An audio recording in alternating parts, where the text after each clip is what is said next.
ada misalnya anggaran yang dianggap tidak penting, terus kemudian diperuntukkan untuk hal-hal yang tidak semestinya, itu dong yang diperbaiki. Jangan kemudian menghentikan programnya, kan tidak sebanding gitu. Karena itu kan bagaimana kita lihat beliau selalu memanggil para tokoh-tokoh kita yang dianggap punya pengalaman, yang dianggap punya background tertentu untuk diajak berdiskusi.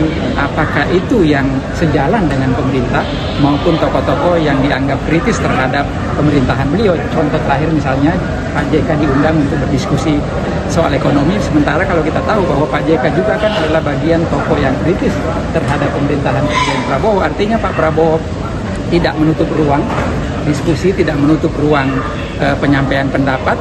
Kita menghargai itu, namun tentu dalam rangka menyampaikan pendapat, menyampaikan pandangan, menyampaikan kritikan, tentu juga harus berbasis fakta dan berbasis data.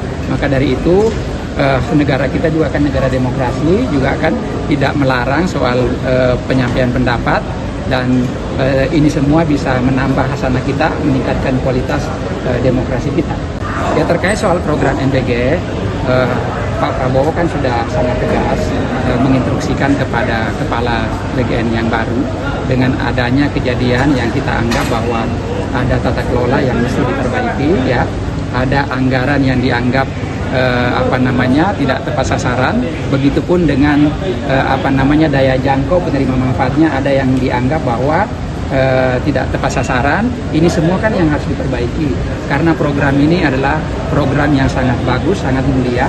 Tentu tidak hanya memberi makan anak-anak kita, bayi, ibu hamil, ataupun ibu menyusui, tetapi program ini juga dalam rangka meningkatkan kualitas sumber daya manusia anak-anak muda atau anak-anak di masa depan, ya kan.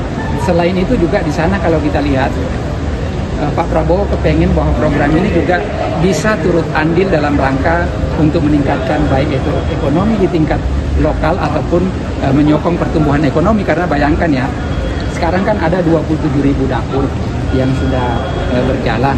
Kalau 27.000 dapur ini kita ambil bahan bakunya, ya misalnya di setiap SPPG di setiap dapur-dapur berada, berapa banyak UMKM yang bisa tumbuh. Kalau misalnya sayurannya diambil dari para petani kita, kalau misalnya lauknya diambil oleh sama peternak lokal, baik itu ayamnya, baik itu telurnya, ya begitupun misalnya dagingnya, begitupun misalnya daerah-daerah lain yang karena kita kan juga mayoritas daerah kepulauan, tentu nelayan kita juga dilibatkan dalam rangka untuk menyuplai bahan baku daripada MBG ini.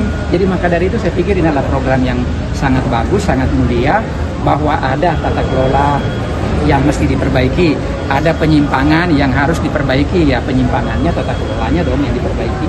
Ada misalnya anggaran yang dianggap tidak penting, terus kemudian diperuntukkan untuk hal-hal yang tidak semestinya, itu dong yang diperbaiki. Jangan kemudian menghentikan programnya, kan tidak sebanding gitu. Karena itu kan adalah